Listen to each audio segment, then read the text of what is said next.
Is there someone like listening in to make sure that sound is like audible and stuff? Yeah, right over there. Good. I guess we can go. Keep it to the side. Just give us a sign and we're ready.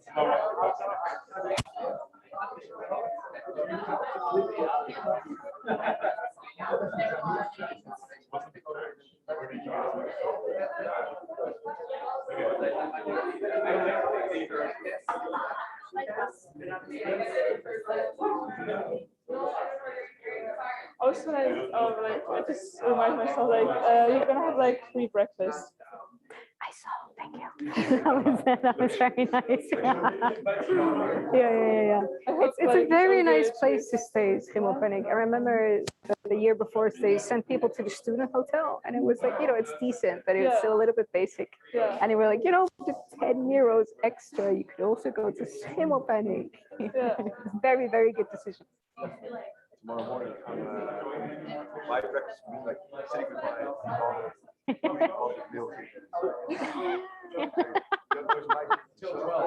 don't have this luxury. Yeah.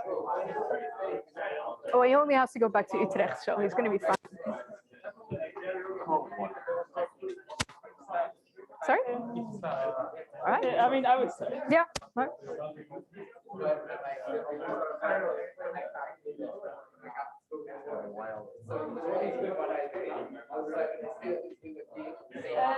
Good evening, guys. Thank you very much for your attention. I'm Dominica, and I'm Commissioner of Intellectual Activities here in the SIB. And I would love to welcome everyone in today's very first symposium.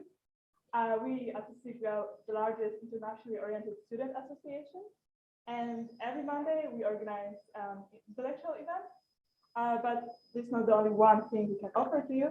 If you want, we can also socialize by joining, for instance, one of our disputants. Moreover, we really like traveling. And this year we're gonna, for example, have the trip to The Hague. And also we're gonna have a hitchhiking competition, which I'm personally very excited for. If you want to boost your CV or get more involved in SIB, you can join one of our committees. And likely today, after the symposium, we're gonna have committee market in the cabin. So we're really looking forward to see you, all of you there. And today, as you can see, the topic of today's symposium is when politics and cybersecurity collide. Recently, cyber attacks became way more political and way more expensive. And the question arises, how the government can pretend such attacks?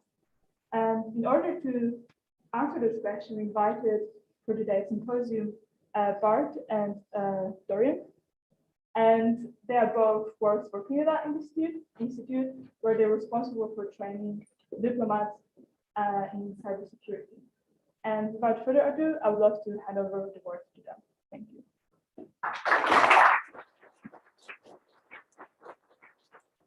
Yeah, thanks so much. It's very, very nice to be here. It's for both of us. It's a little bit of a trip down memory lane. We both used to study in Groningen. I used to be a member and even a board member back in the day for SIB-Groningen. So it's very, very nice to once be on the other side of these events. Dominica mentioned, you mentioned the hitchhiking competition, trip to The Hague, and the traveling and the committees, which are some of my favorite memories from here. So please, if you do have the chance, go for them, really. But for now, we're here in a very different capacity. Both Bart and I were Academy Fellows at the Clingendael Institute. What that means is that we organize training programs for diplomats and international professionals, mainly in the security sector, and specifically on the topic of international security and even more specifically, cybersecurity. And why do we do this? Well, Bart has a history with the Dutch armed forces. He was a commanding officer and was even trained to be a cyber official. Officer. My prime focus was infantry, which holds a lot of wording around the shooting of bullets.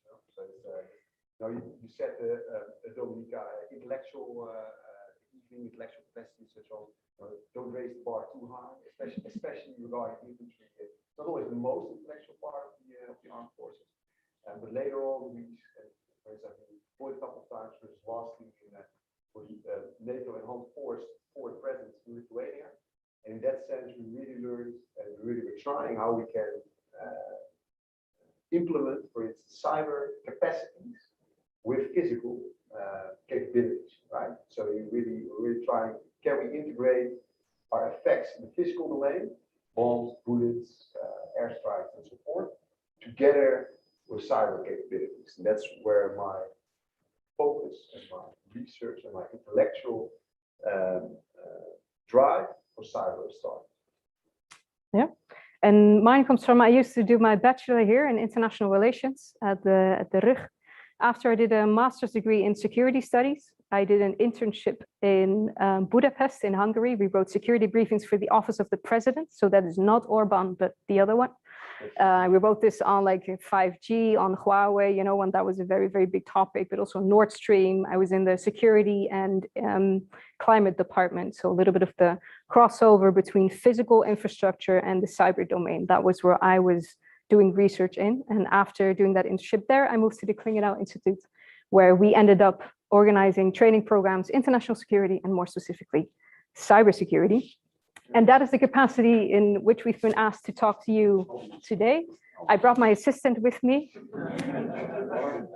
and he will be operating the slideshow for me, which is great.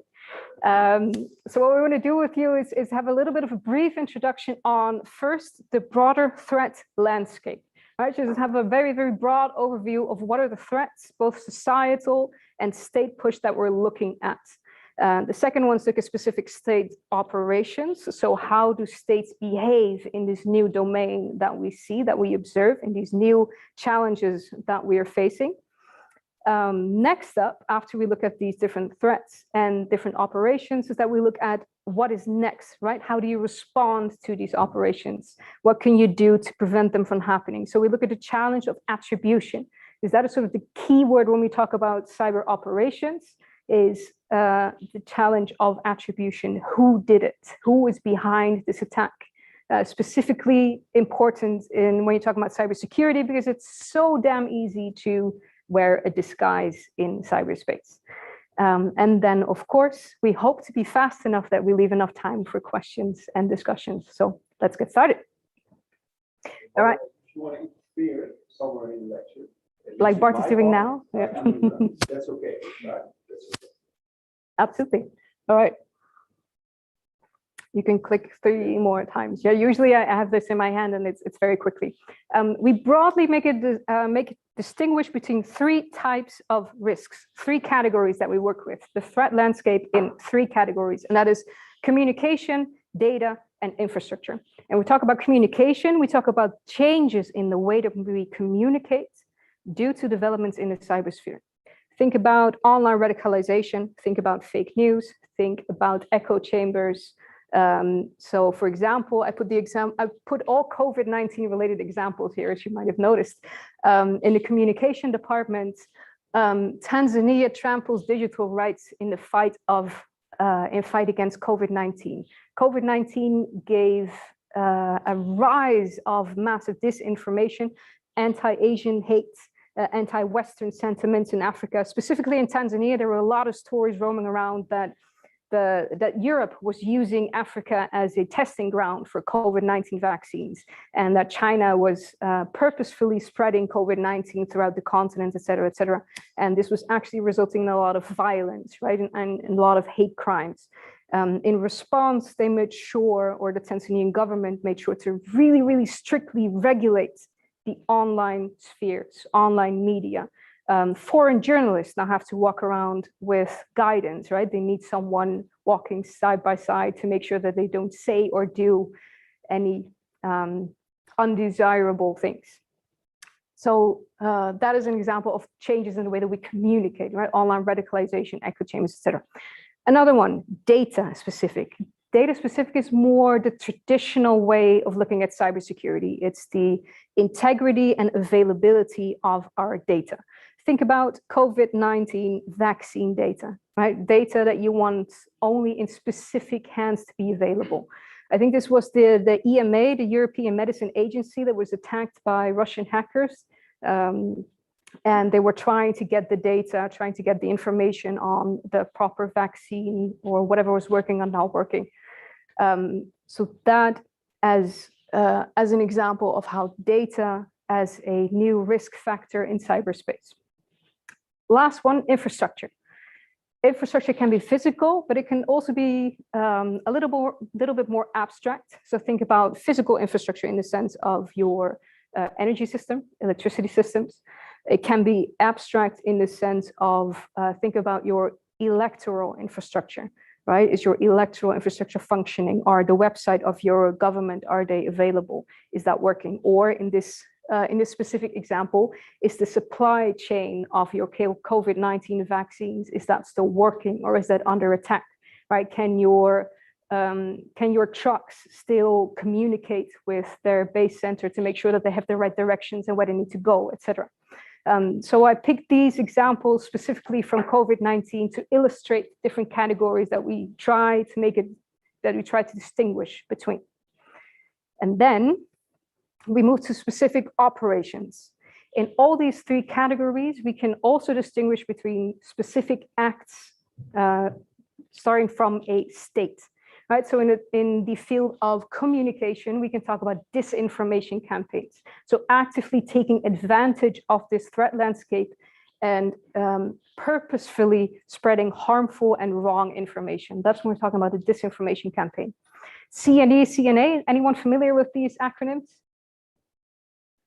None. All right. So CNE is a computer network exploitation. CNA is a computer network attack.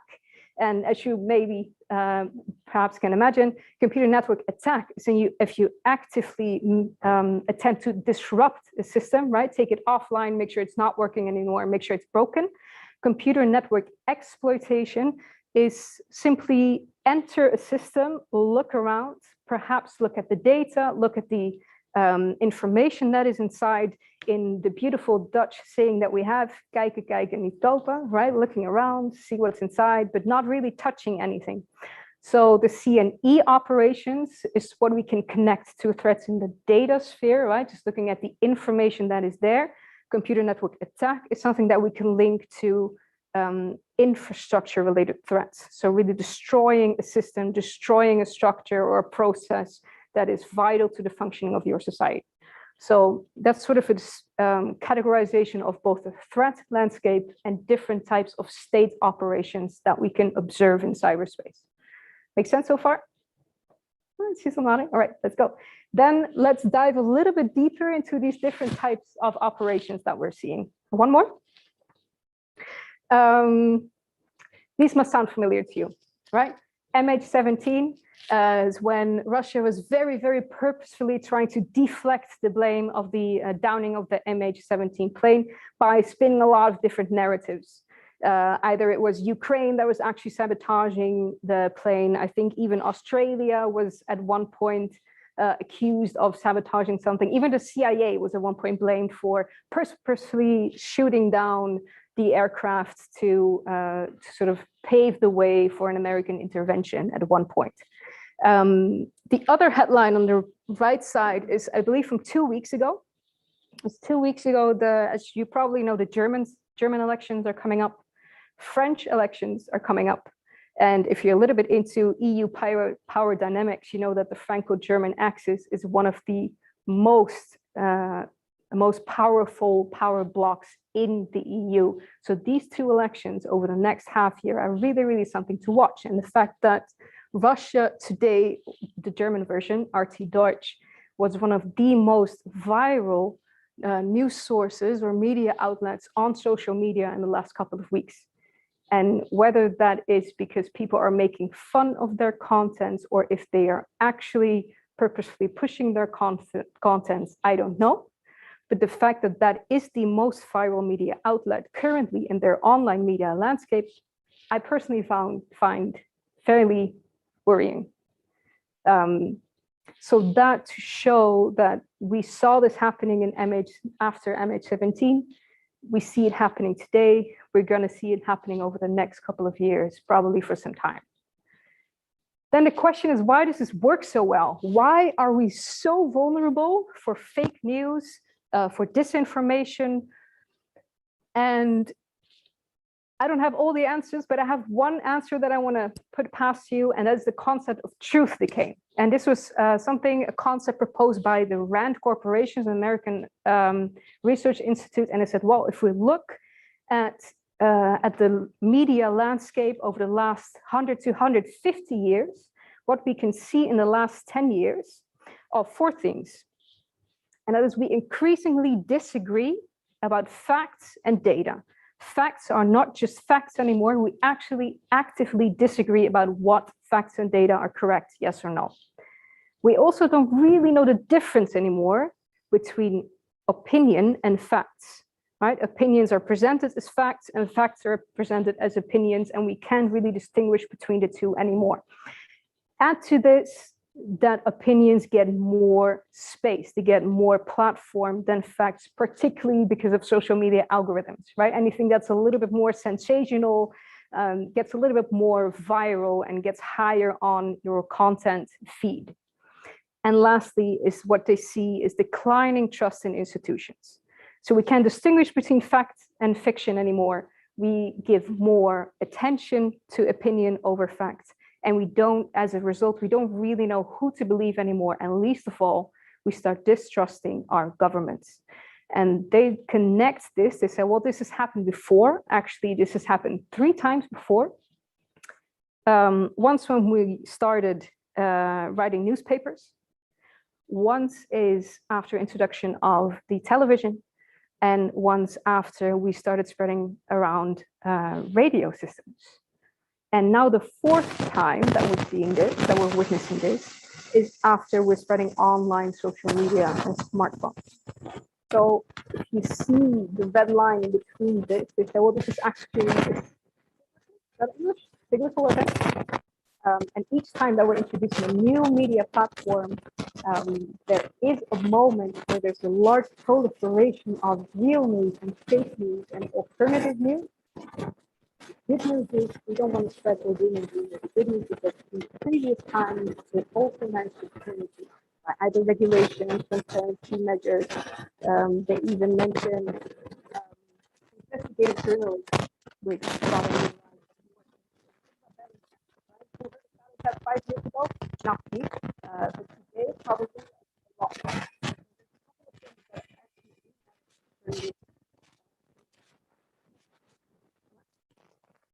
Next are, yeah, that one.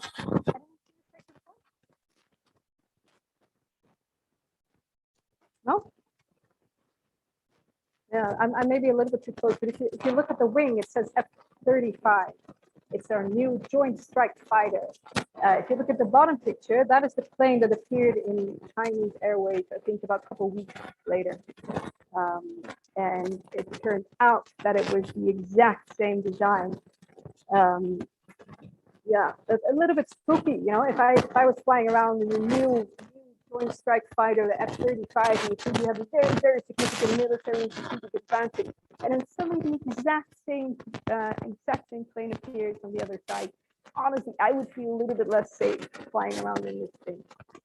But that is an example of a computer network exploitation, where a state actively pursues data from their enemy to make sure that they gained a military strategic advantage. Very, very visible example here. But and again, the vaccine data, and one more. But we also do this in between allies. I think this was an example from 2015, where the US was very, very deep into Belgian telecom companies, and they were listening to everything that was happening in the EU, in NATO. Basically, all telecommunications that were going in and out of Brussels, the US was listening in.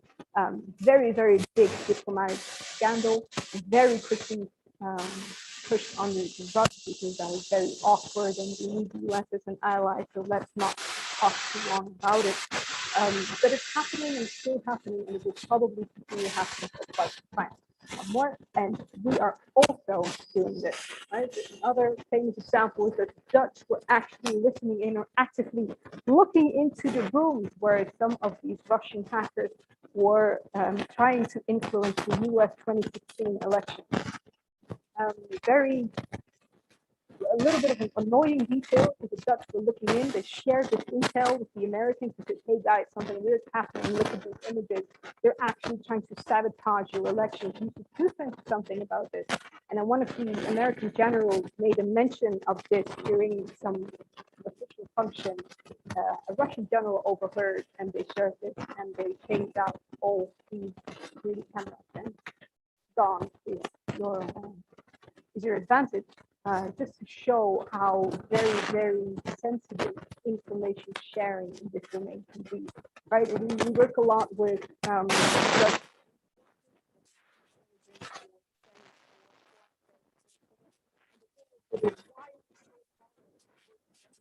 right? You just need to share this capacity, share this information. The second that you share the information that you have, particularly in cyberspace, it's the second that it becomes less valuable. So that is what makes it very, very challenging to work on this topic. Question for you.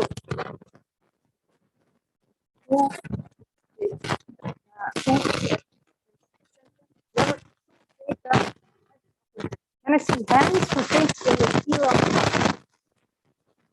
1, 2, 3, 6. Barack Obama.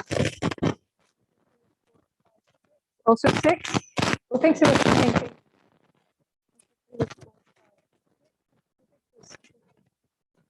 One, two. Yeah, he won here. Sorry. 6. All right, so it's 6662. No? Can we go one further?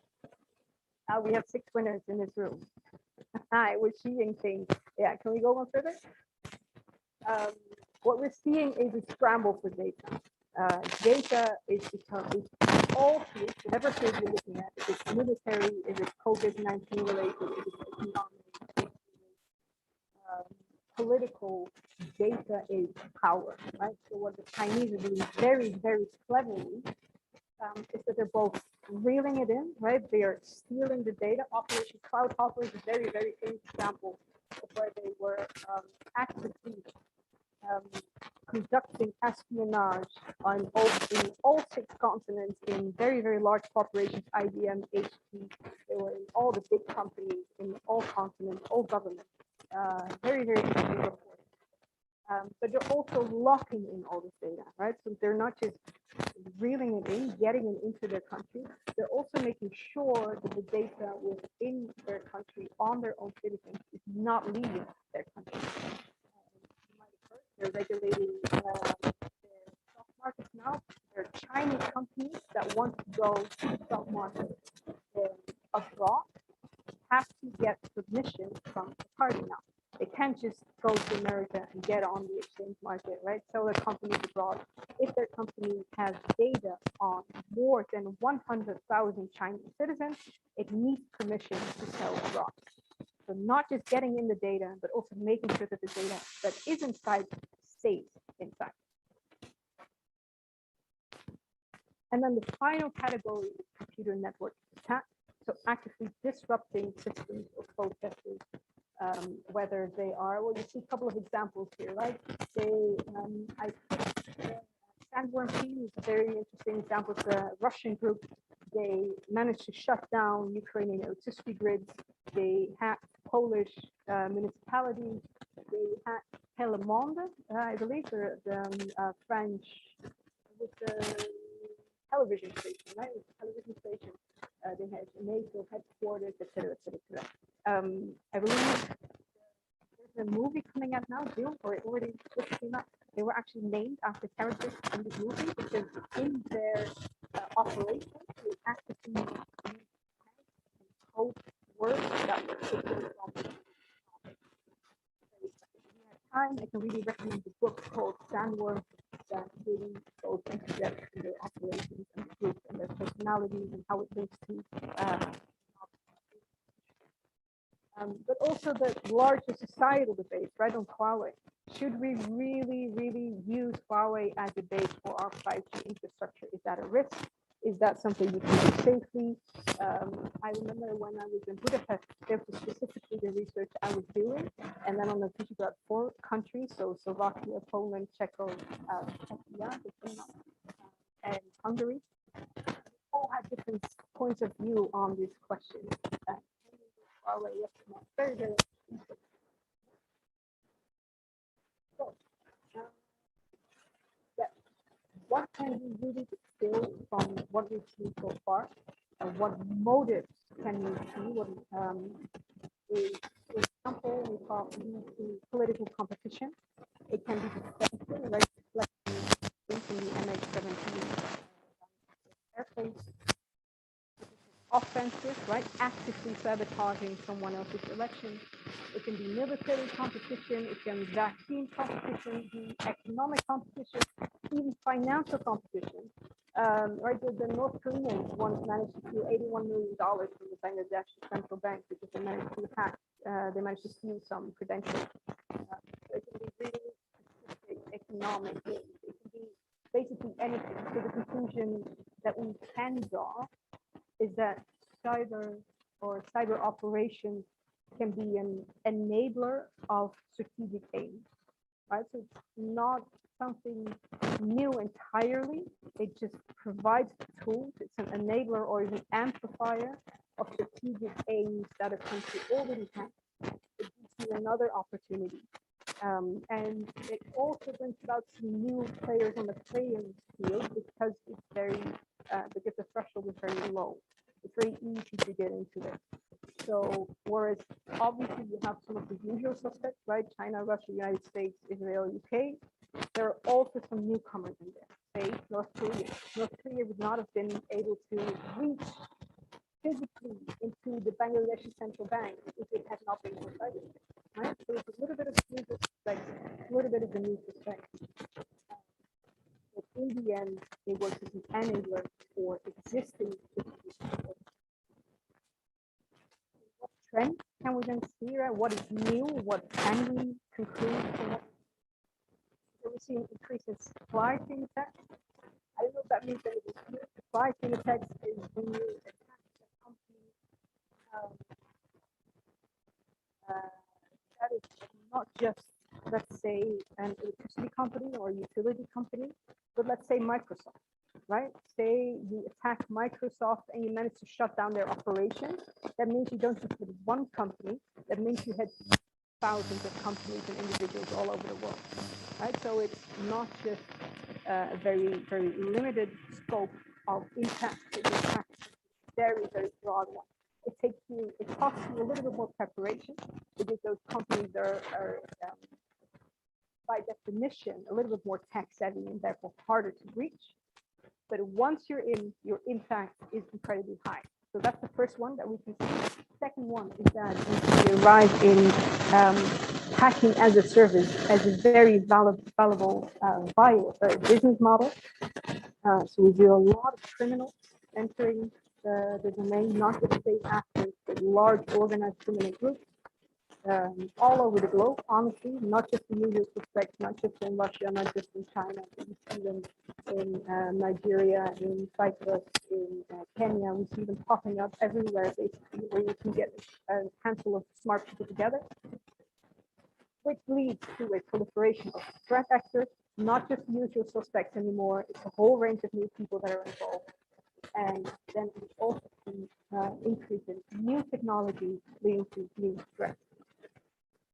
This is what I mentioned before. You may have heard of SolarWinds attack, the Kaseya, Microsoft Exchange, right?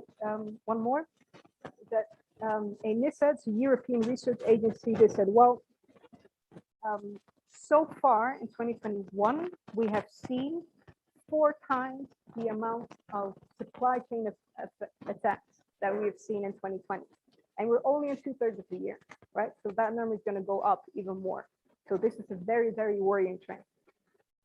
hacking as a service, right? Really making sure that, or resulting in this extreme proliferation of threat actors. We don't really know who is behind this anymore. Is it just a state, or was it a combination of a couple of groups?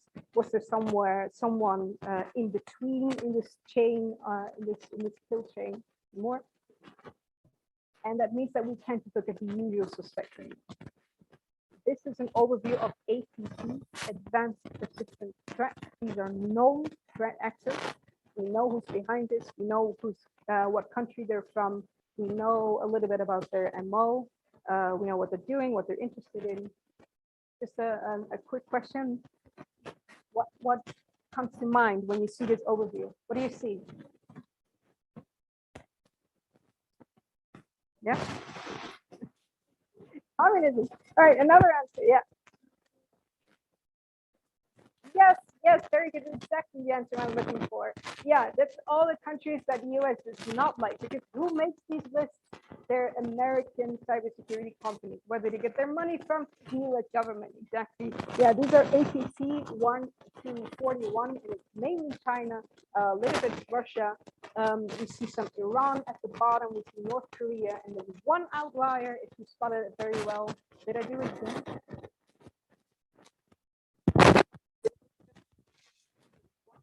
It may have caught your attention is the bottom right, it's Vietnam. So they have one, but yeah, other than that, these are the usual suspects. Again, research from the EU, is this better? Research from the EU says that we can attribute about 50% of large-scale cyber attacks to these groups, and 50% we cannot. So on the one hand, that might sound like a lot. On the other hand, that means that from half of the attacks that are happening, we don't really know where they're coming from. Yeah. But do we really not know, or might they just come from the US or UK, and we don't just want to? That is very well possible. Yeah. No, 100%. Very well possible. Yeah. And then the last trend that we see is that there's new technologies coming up that make it even harder, right? Think about AI, think about deep fakes. You might have seen this video from Tom Cruise, which really plays into that trend that we don't really know what to believe anymore, right? Anyone can say that a video is fake, or can make a fake video where you can make Barack Obama or Mark Rutte say anything that you would like. The bottom one, anyone recognize this? Yeah? Yes, quantum computing. They say it's going to be a disaster for encryption. So think about what that might happen for integrity of your data. Top right, autonomous weapon systems.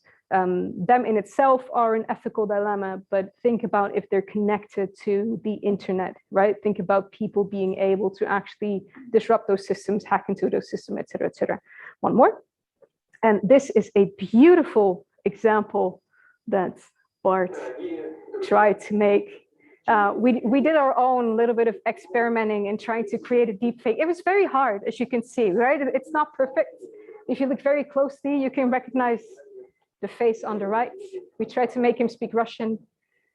It was a little bit hard, but I think we're getting there. So maybe next time we'll send out a hologram to do this presentation. But this is a little bit of an overview of what I talked about. Right, so the different categories, the different threat categories, and the different operation type of categories. So disinformation campaigns, computer network exploitation, computer network attack. What we can conclude from this is that cyber is used as an enabler of existing strategic interests. And a couple of trends that we can see is an increase in supply chain attacks, hacking as a very viable business model, a proliferation of threat actors, and then there's even more on the horizon, new technologies and new threats. So that leaves a lot of question marks, of which the main one is, so what can we do? And for that, I give the floor to Bart. Be careful with it.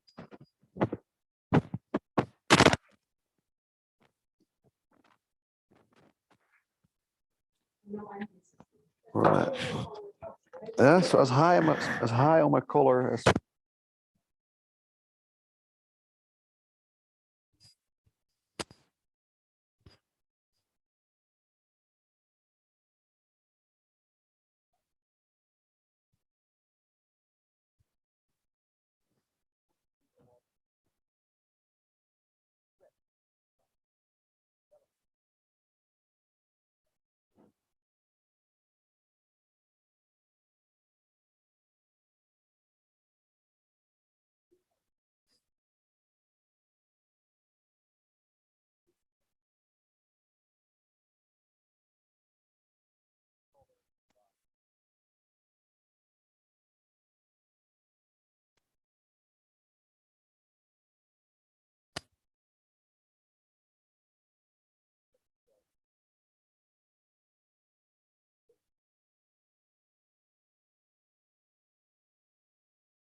It should be on. Yeah, should be. Should be. No.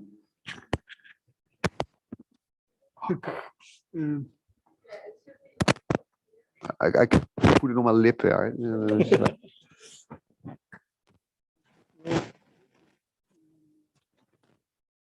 Yeah, I'll all right.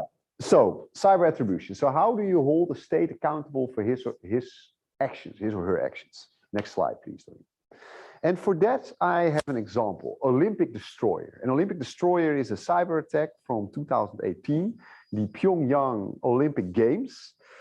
And it happened during the opening ceremony. So South Korea, of course, this is the moment in time that they can present themselves as a nation. And during the opening ceremony and just before, the official website was taken down, the ticketing systems were taken down, the Wi-Fi at the stadium was taken down, the broadcast, the online broadcasts were taken down, the payment systems were taken down. You know, a lot of systems were taken down. Next slide, please. And when you think about such an attack, you know, you can also look at what kind of actor could have done it. And these are 4 different actors that you can find in cybersphere. Firstly, of course, the nation state. And from an international relation perspective, and of course you have an interest in international relations, that's where our interest should be drawn to. And for your information, both Dorien and I, we are not technical specialists, but we are very much engaged in the cyber field from an international relations perspective. Because you can't leave cyber only to technical experts, but you also need political analysts, right? Or maybe social analysts or development analysts, just because cyber is so interwoven in our lives, you know, that's a very important element. And in order to understand the strategy of the state, and especially in cybersphere, you have to understand the state, hence enter us, right? But you can also look at transnational actors, hacktivists, interest group. Who knows any? Does anyone know a transnational actor active in cyberspace? Anonymous group, right? Those guys with those funky masks. Who else knows any? There's the Chaos Computing Club in Germany. Yeah. There are many of them. Yeah, and you also, for instance, you can even go as far as, for instance, the Islamic State. You know, who was deploying its own cyber forces. You know, you can still argue it's the nation state. You know, you have the whole territory. They had a tiny bit of time, but I mean, until this moment, let's at least call it a political interest group, right? Criminal organizations, just, you know, crime, and of course the individual actors, small groups. Think about script kiddies, you know, just kids like myself. When I was 13, I did my first hack. Ooh, very, very complicated. And I was not very complicated, but I still managed. Very proud of it. Got into my sister's mailbox because I guessed the password, which is also counts as a hack, at least to me. So I would say I'm already a hacker for my 13th, which means I'm already hacking for 20 years right now. But also, like, for instance, just like black, gray, and white hat hackers. Now, what's the difference between a gray and a black and a white hat hacker? Very murky. Very murky? What makes it murky?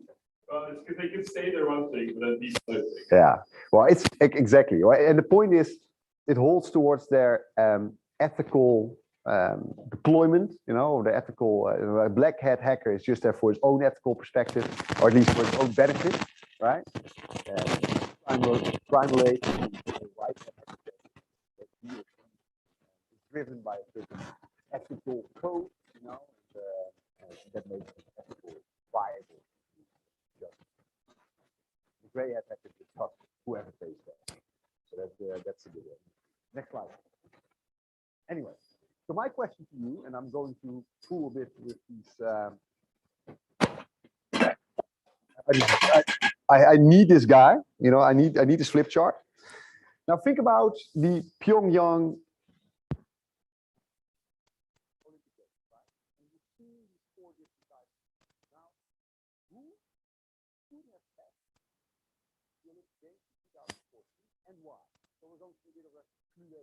Who's the E person?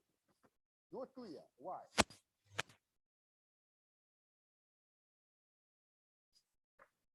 Yeah.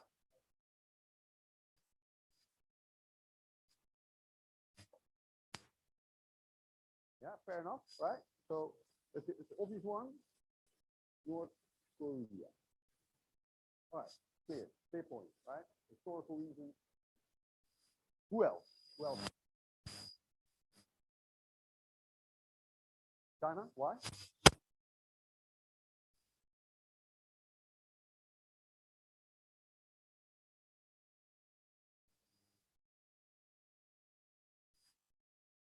All right. So they don't.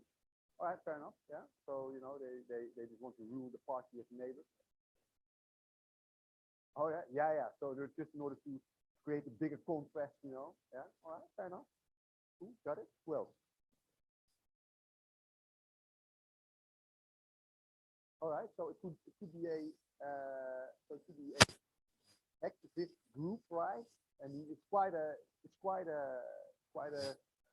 you know it's quite a complicated hack.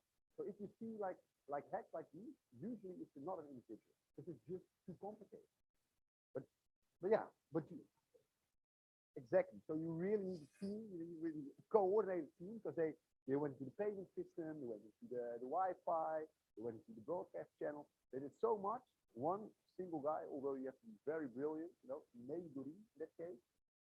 But in general, you know, it's very complicated, right? So let's say it's a hacktivist group.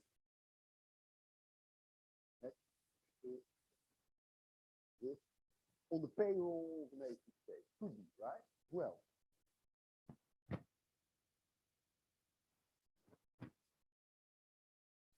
Okay, Russia also just to make the legacy even more impressive.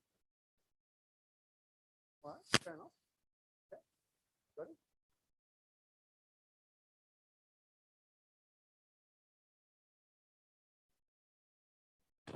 Oh, okay.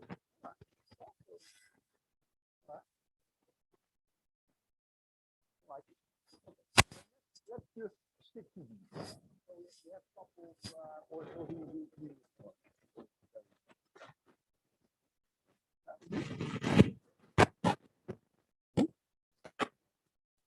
actually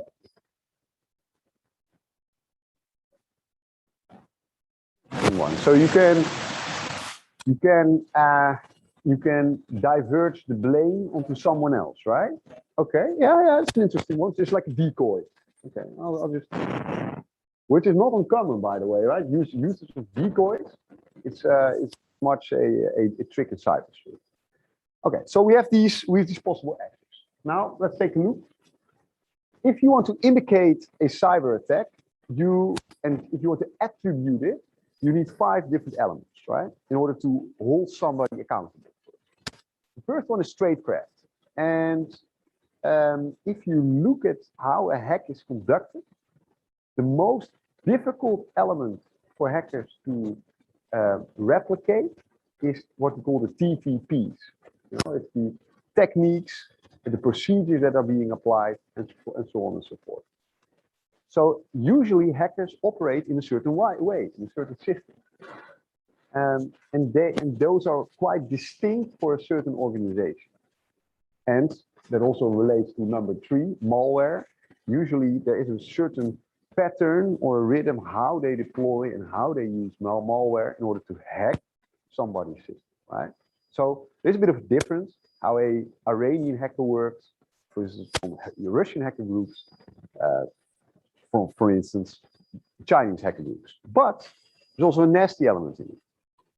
Because if you are, for instance, a Russian hacker, but you want to make it look like an American hacker, right? Or a Dutch hacker, you can also try to use the techniques and procedures that you have discovered from them, use them yourself, and make it somebody else looks bad, right? So that trick is very much used in cybersecurity. Another indicator is infrastructure. Just can we find from which are the core systems from where the hack is conducted? What's the location of the hacker? Can we hack the person the attribution or like the system that he's using or his IP address. That's possible if you can find what the root source of the hack. Then you know where this is and which nation you can hold accountable, at least for not acting and not taking action towards criminals who are operating from their national territory. Malware I covered. It's a very interesting one. Intent. And that's very much where international relations are. What's the purpose of a hack? Now, my question to you, what is the big difference in intent from, for instance, a political interest group, right? From, for instance, let's say a criminal organization. What's the, if you're being hacked by one of the two, what makes it, what's a very strong indicator that you have number one or number two? Money. Exactly. Because a criminal organization and criminals, they're out for the buck, right? The quick buck. But an interest group usually wants something else. There's one nation state which is a very, which is unique in this case. There's one nation state, what we call a rogue criminal state. North Korea, exactly. North Korea. North Korea is known for hacking foreign central banks. Dorien already indicated it. They've hacked the Bank of Bangladesh. They stole $81 million of money. They shipped it towards the Filipino casino. Those casinos are placed in the banking secret, so they could cash the money out there in the chip. They could hand it back in, and of course, they washed it, or at least they could, wash it in such a way that you couldn't find what the eventual destination of the money was, but it was eventually North Korea. Right? So, and it happened to the Ecuadorian central bank, many to the SWIFT system, so it's quite an obvious, quite a normal habit.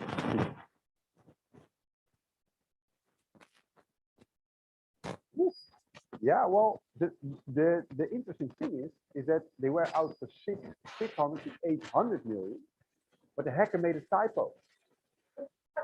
So yeah, seriously, and this shows how sophisticated these hacks are. Because a hack like this can take up to a year, right? And I'm not going to show you the entire chart, but in order to hack such a system, you have to the first stage, what we call the reconnaissance stage. So you have to do a recce, where can we get in? And if you find out how the SWIFT banking system works, and you have a lot of information, and you go to weaponize, and you go to design malware in order to breach it, and so on and so forth. And eventually, step number 7 in the cyber kill chain, which is actions of objectives. And that's finally when you hit, you transfer the money. Moving from step 1 to step 6, that's step 7. And you have to get out and made a typo. That's where that's when you get caught. But it's also very interesting because if you, another indicator, and that's also, for instance, in the Tradecraft and in the malware, sometimes you see a certain usage of English that is, English written by, for instance, a foreigner. As a Dutch person, I make certain mistakes in English. Probably some people are, oh God, it's got to be. Yeah, I mean, that's, it's, the Dutch disease in English, but you also have, for instance, the Russian disease in English, the Chinese disease, and the Arab disease, and whatever disease.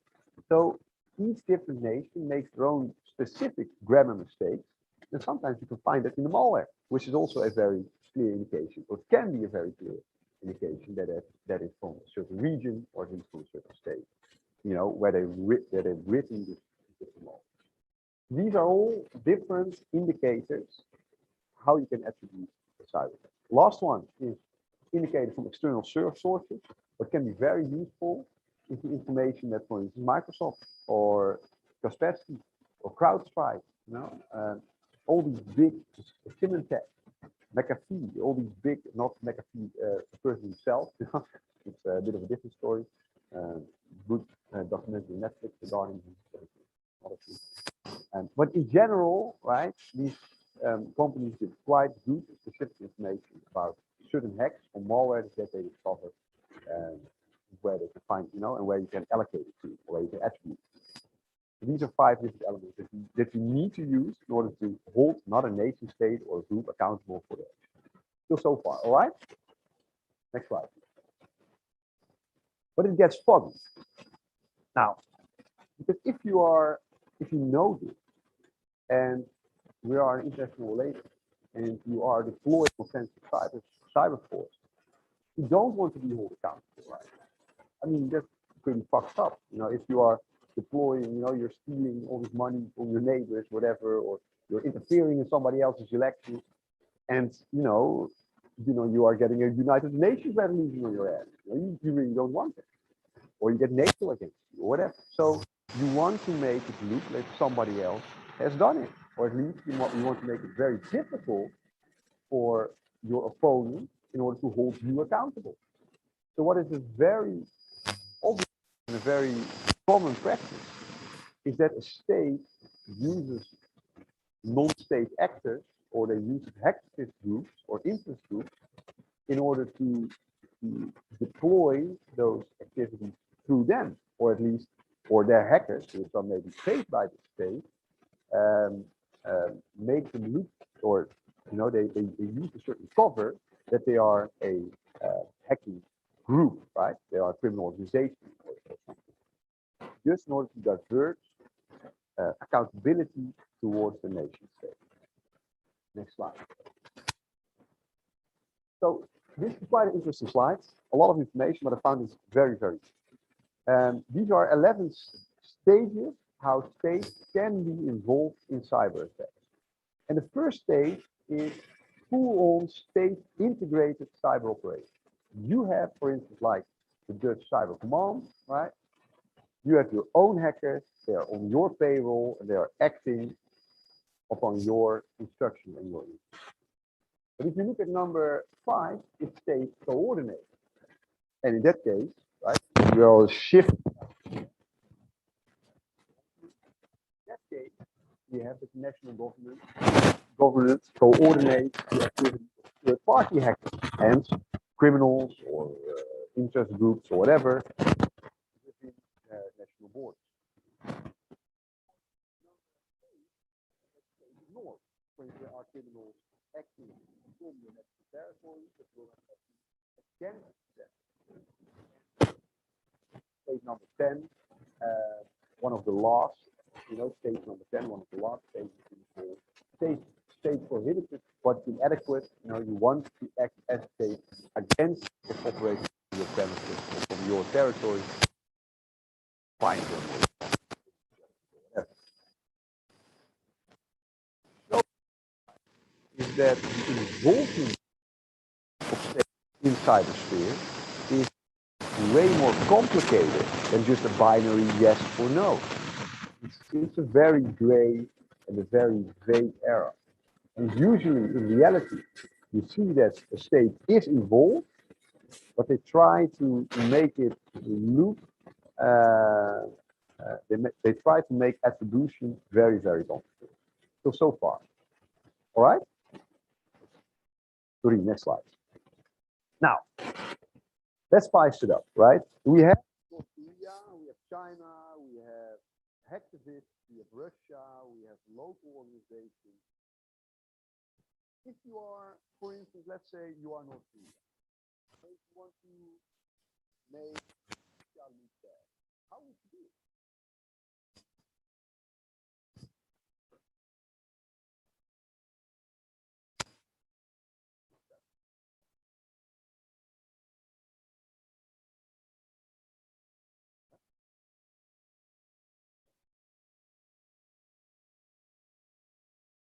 Yeah? 100 exactly those points, right? You are going to put Russian text in the code, right? There is the little code. You're going to use service from Russia. You're going to make it look in such a way. And how great would it be, right?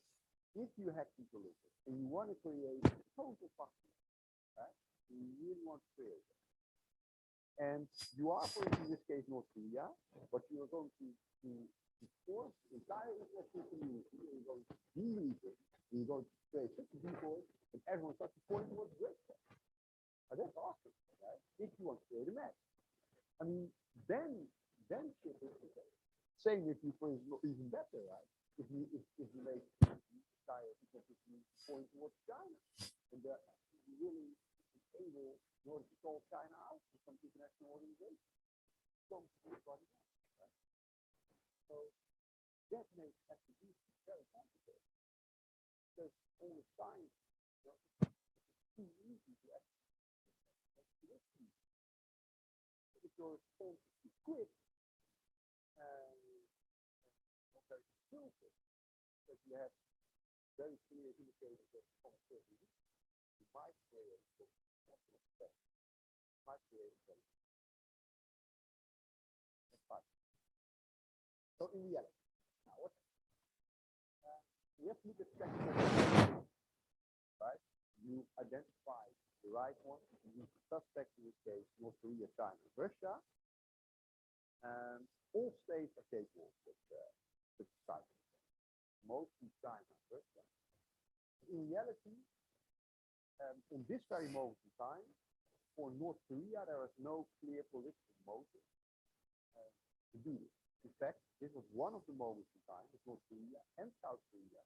They actually have quite a good relations. They even have some kind of shared team, and they have some shared activities as we integrate. So it would be quite a weird move in order to move towards reconciliation on the one hand, and then blow the opening ceremony up with cyber.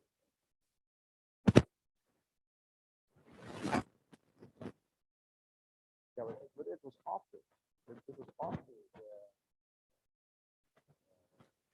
the exchange. Then of course Donald Trump sort of mediate. I'm joking, but there was after. In this very moment in time, there was an unusual. In China, the Olympic Games are always a great moment to display yourself, display power. They're always scoring one or two of the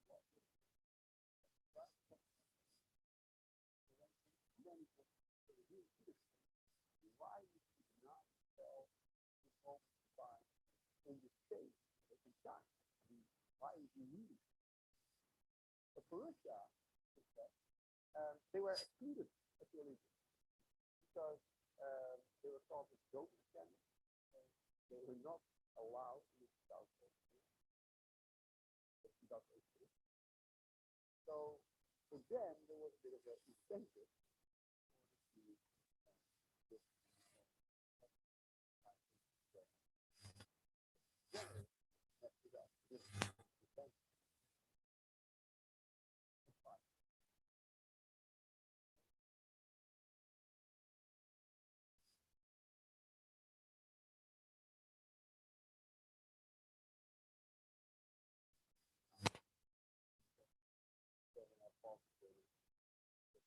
not everyone can hear this, right? But eventually turned out to be more clear.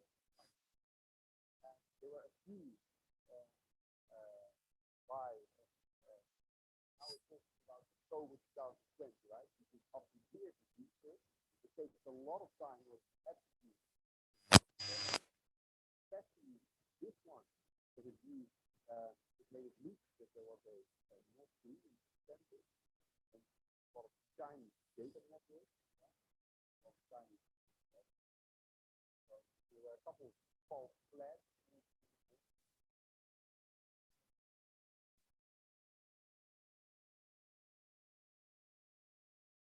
Yeah, but if you're community for it, it's not what you're listening to. So, that's just, in fact, there is a very strong allegation that North Korea is China operating. But in this case, the attribution was the tech strategy from outside. They point towards a very specific about 80%.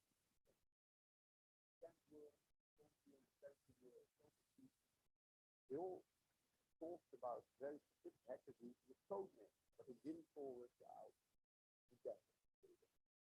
My question is, why do they use code names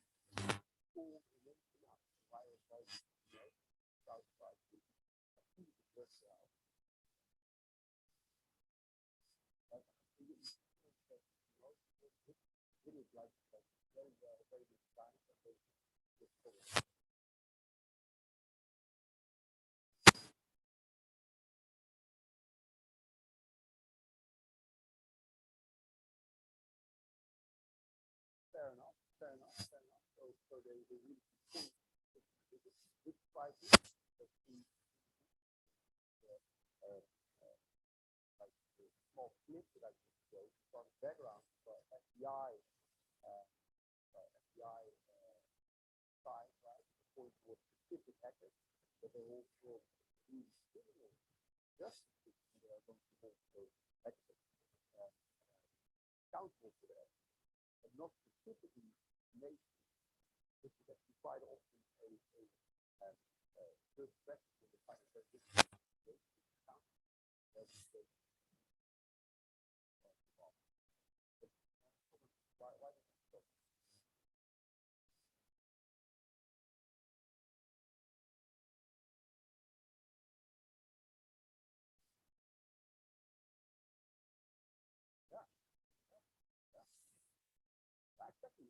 I mean, these companies don't really get benefit to create a major outrage. So that's always why they do this like focus, you know, but they want to technically attribute the effect.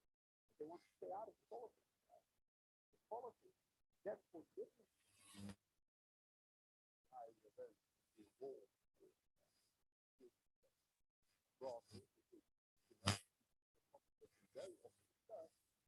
I mean, how are you going to change the council?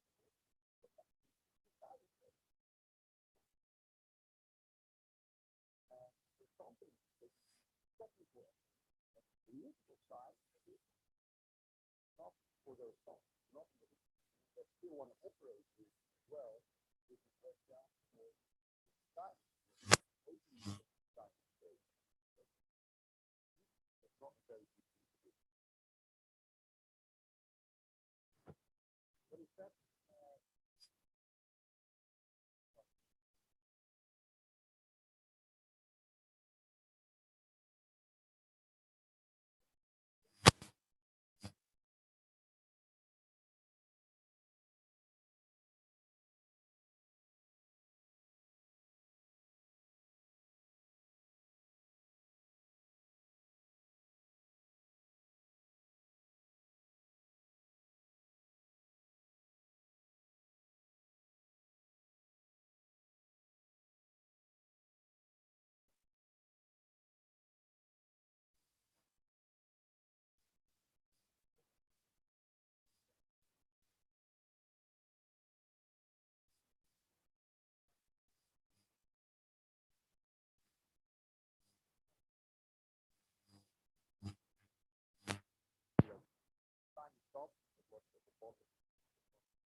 All right.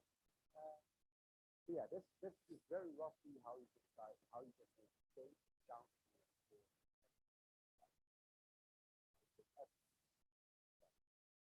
the last question.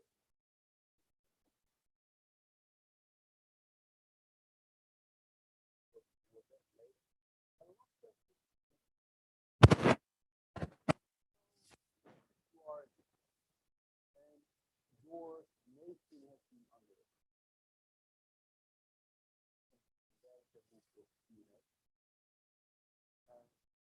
How can you respond? What can you do? Counter attack. And how would you do it? Okay. We're going to I mean, why not, right? I mean, it's I mean, don't be messy about there for a reason, right? Okay, so counter attack, two cyberspace in this case. So just hack back, right? One example in 2014, North Korea hacked Sony Pictures.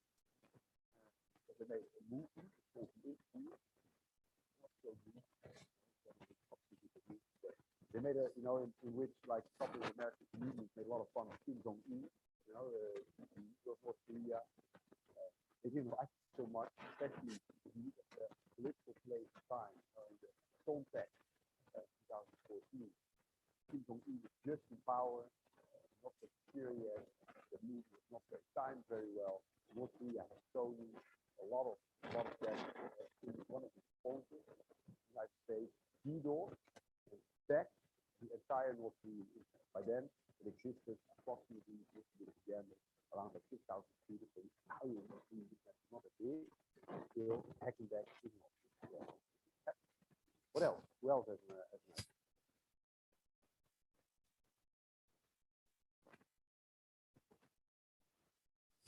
Yeah.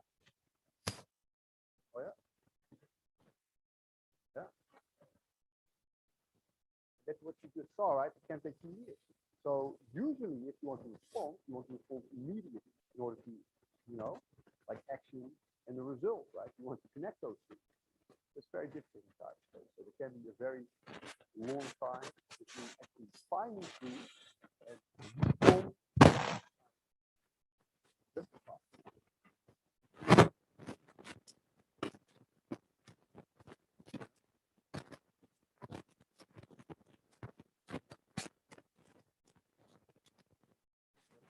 Yeah. It's quite an interesting one, because many attacks inside of space are covert. And they're not open. So, for instance, there has been a case in the United States on the cyber attack that if you hack us, we will respond, and only the offender, the offensive, the other person who attacked us, will figure out what you did. And that's it. We're not going to release any extra information on it. We're not going to justify it. You attack us, leave us. We'll figure out and we'll respond, and we'll stay between you and me. Cyber threat. Which in this case holds that the United States holds strategy for system engagement. It means that you hack all the time, you probe other systems, you have all your hacks in place, and when somebody attacks you, you just strike back, and you don't justify it. Generally, that's how you resolve it, right? It's kind of a sharing.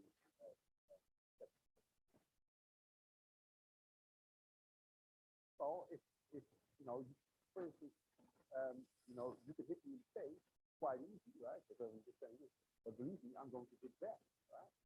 So hitting me and attacking me is quite easy, right? But you are going to shoot in the game. So there's certain threats, right? That's what we call deterrence.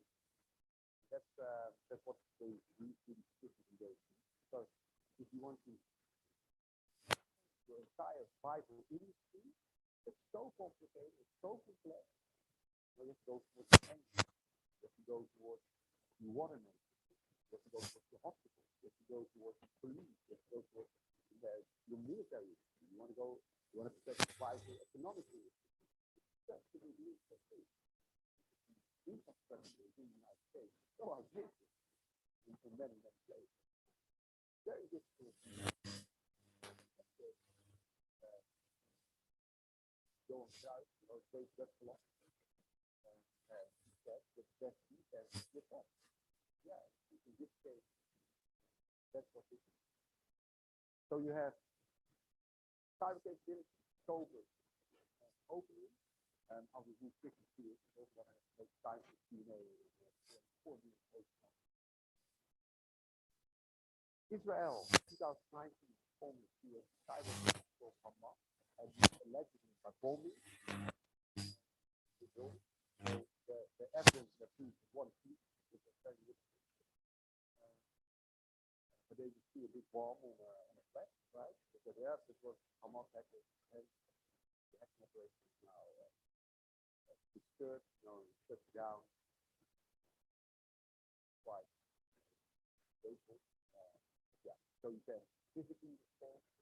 You can use diplomacy in this case. You can use sanctions. There are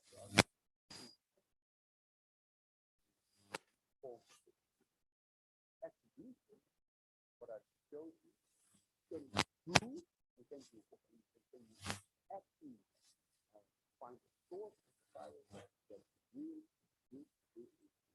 inside of you. That's a big challenge. This is very good. That stage, that's actually correct. That's really like that. Right? There you go. Let's move to Q&A. Yeah, still so far. You still have half an hour left, 25 minutes. So, 15? Okay, 15. Yeah. You know, we can't stay too long in the house. So who had the floor? You know, and of course, can also raise questions to do this.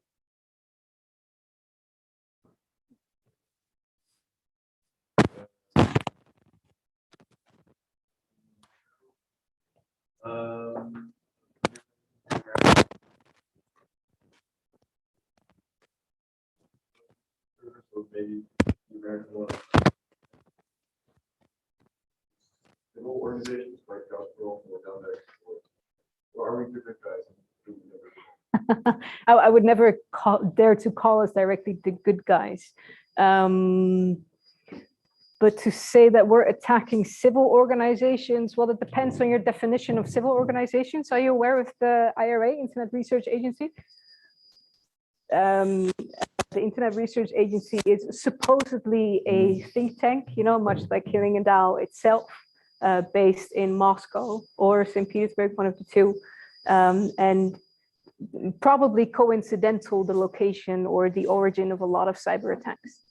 So in that sense, defining civil organizations or defining civil infrastructure is fairly complex. So I do not put it above us to say that Western allies are attacking civil organizations in name, if that answers your question. More or less, say an economic, mostly economic action like Gazprom. Yeah. For example, Gazprom directly, not that I am aware of. These things are because military technology. That's why it's fair game for everyone, right? If you look at social and democratic institutions, it becomes more complicated, especially for instance for the Netherlands. I mean, why would attacking, for instance, somebody else's elections for a nation like the Netherlands, especially for the Netherlands, be very, very complicated. From an ideological perspective.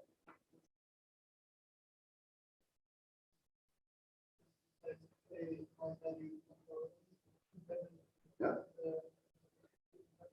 Yeah, exactly. And we have something in our constitution of the nation which says we are here to promote international law and order, right? So we would move 180 degrees against the very thing that we believe in. But these type of attacks are for an authoritarian regime easier because it wouldn't clash that much with their, with their own values, right? Or at least they are willing and able to move further in this whole entire scheme of things. Then, I mean, if this would, if the Dutch Parliament would figure out we would meddle in German elections, that would be pretty nasty, right? That would be awkward. I mean, we already don't have a government currently. It's great that we get one day, but they get, their lifespan will be pretty short. Yeah. Follow-up question is, when Berlin's Sparks was on, we had a list of kind of state actors, and a few unknown actors, and it was like China, Vietnam, maybe China, North Korea, Iran, Russia, who attacked the West. Let's put it like that. Yeah. So for those countries, if we look at what Chinese or Iranian, Russian, whatever, who are their attackers?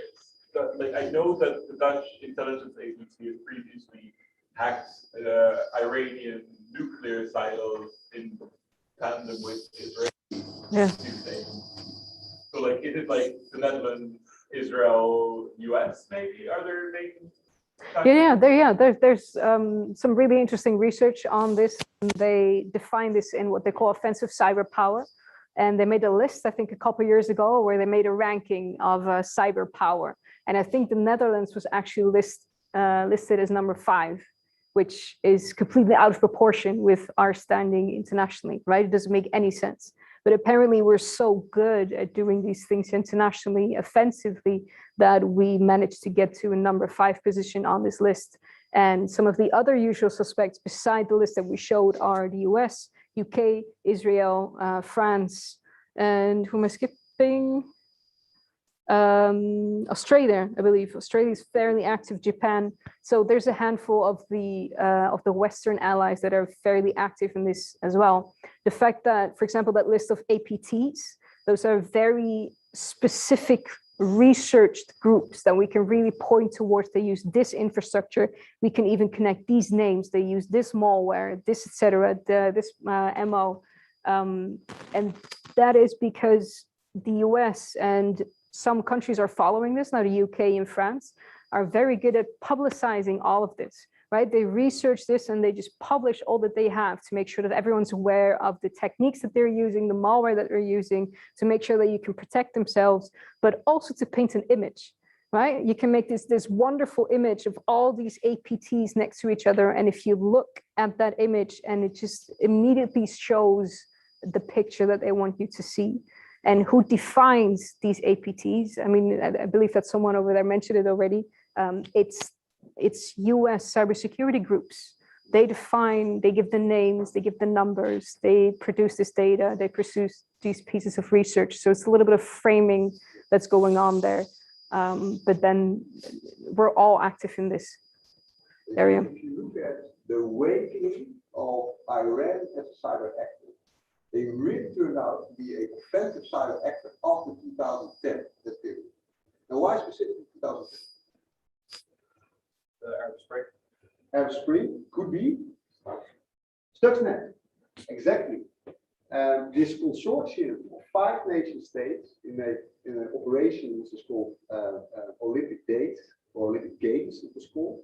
5 rings, 5 nations. One of the nations was home, but mostly led by the United States and Israel.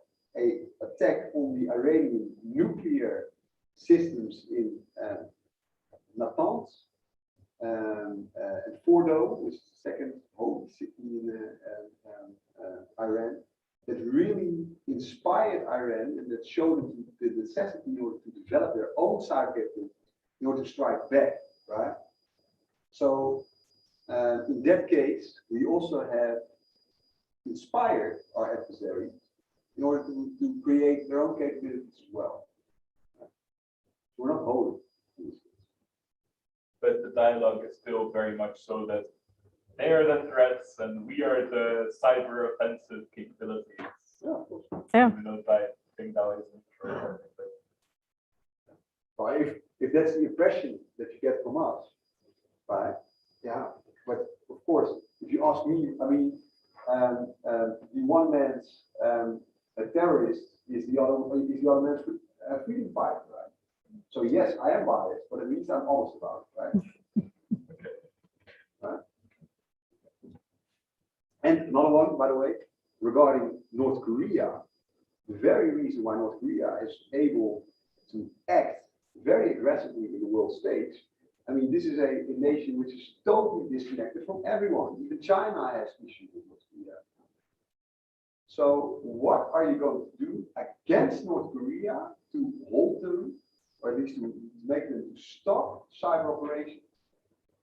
What are you going to do? I mean, these guys, when they have an atomic bomb, right? They have this a total isolated country. You can't sanction them. You can't send their diplomats back, right? Because they don't have diplomats deployed abroad. So yeah, what are you going to do? So the more a nation is disconnected from the international system, the harder it is to act against it. Right? Would you say that's also one of the reasons why China is falling after the net, not just like for internal control, but also for external control? Yeah, we could talk about for days about this as well. Yeah.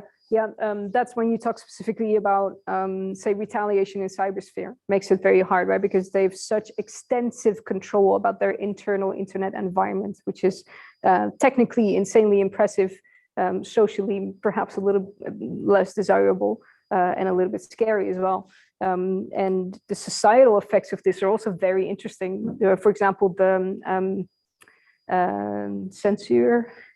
censorship that they're applying on certain words, on language, is actually resulting in people developing code language, right? They're speaking code now. They're speaking in words that rhyme. You know, Cockney rhyming slang. It was like a secret language in London back in the days, and they're actually doing the same thing right there now because their online environment is so heavily censored.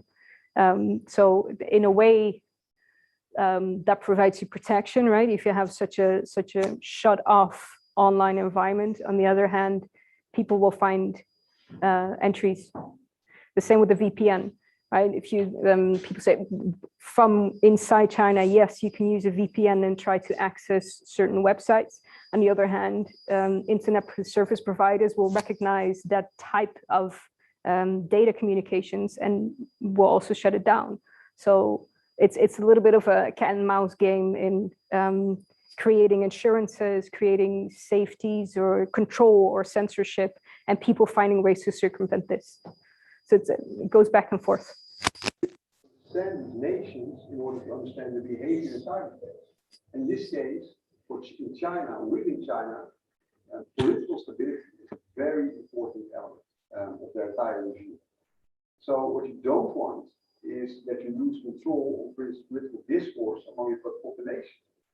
So you still want to have the safety mechanism that if the discourse, and the narratives among your population move towards an angle that you don't want, that you can at least, at least interfere, or at least block it or slow it down. The same currently in Russia. They also creating their own ecosystem. Then that if there's foreign interference, they can just, eventually they're not there technically yet, but they can shut, they can disconnect the country physically from the internet and from the rest of the world. So yeah, these are all just safety mechanisms, but there's always a political motive.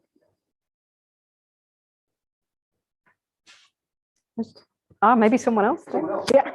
You also raised Yeah, it's probably hard to estimate, but how big the extent of the damage or the extent of these attacks is compared to more like physical conflicts or invasion. I would not dare, honestly, to make an estimate. I would say it's in billions, not just economic damage, but also indirect, right, implicit. Take Brexit, right? So the difference between the vote, the pro and the Remain and the Leave vote was very, very minimal. And in the last days before the vote, the extent of foreign interference in the online media sphere was insane, was crazy, was so high. So imagine that this influence really made that tiny difference. What if then the extent of economic damage, political damage, whatever damage you can imagine is unimaginable. So honestly, I wouldn't dare. And there's another example, which is very the Saudi Arabian oil facilities, Saudi Aramco, in 2014 as well, so 2015 with that 2016, a bit that era, and that led towards a massive spike temporarily in global oil prices, oil supplies, right? For like a couple of weeks, I think the global oil price went up 50%. Quite often, the effects of CNA and CNE cyber attacks can be reversed, but exactly what Dorien says, I think it's a very valid point. About damage within your society and talking about truth decay and declining trust and the distance between a government and its own people and the potential effects of that, and especially if there's a foreign nation state involved who's amplifying polarizing discourses, then it gets very nasty. That's from my perspective, by far the most nasty and painful element of cyberspace. I see you raising hands, but I'm looking at you in regard with the time. I have one more question, and then if you want to stick around for a bit longer, there's All right, I don't believe I've heard a question from you yet. Thank you. So you mentioned the issue of fake news, and well, I really hope that your optimism comes true, and that this is sort of a cyclical event that gets better over time. I am very skeptical because there's a very exponential growth in the amount of actors within the system that can spread fake news. Before that, it was sort of controlled through the state media, to media outlets that are sort of centralized. But now every single person within the internet can spread fake news, and bots can do it too. Yeah. So I have a data science background, so I'm thinking the only way to manage this problem is with algorithms. But the issue then I see that even say we manage that, we have then is who are the algorithms to say what is fake news and what's not. Yeah. It just leads to a problem that I don't see a solution to. Yeah, and even if you train an algorithm to recognize a bot, right, or an AI-generated face, that information can also be used for the program that creates these bots and creates these faces. So whatever information you put in there can be used by the other side to make their product better. So that is sort of also a non-starter. On the one hand, it's a good place to start. On the other hand, it also fuels the other side. So it's a very, very challenging one. So the Dutch official policy right now is on prevention.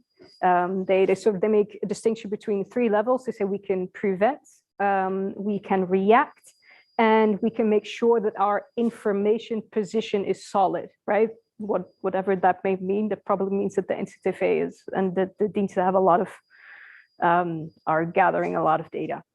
But they say prevention is right now our main focus. And what they mean by that is to make sure that individuals, that citizens themselves are able to distinguish fake news from real news. So online media literacy, that online we ourselves can make the distinction between what is real and what is fake. And the Dutch are actually, even though today it might not seem so, we're actually doing really good at this. We're the third best country in media literacy. Top 1 is Finland, second 1 is Denmark, number 3 is the Netherlands. We're actually relatively very good at distinguishing fake from real news. I don't know if that is. Now, this is exactly where you see why cyber is not only a technical, we need an eclectic set of experts in order to solve this issue. So we need you from a technical perspective, for instance. We also need somebody from a social perspective or an educational perspective. Because it constitutes resilience.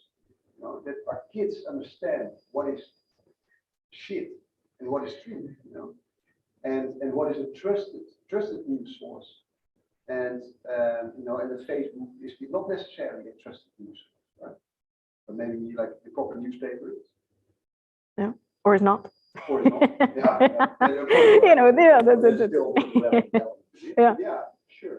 But the challenge there is that it's very nice and easy to implement training programs for, let's say, schools, right? Primary school, high school, even university.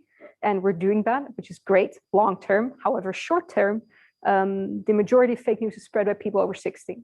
How do you reach those people? That is very, very challenging. How you get to these people, right? Get your grandma off of Facebook.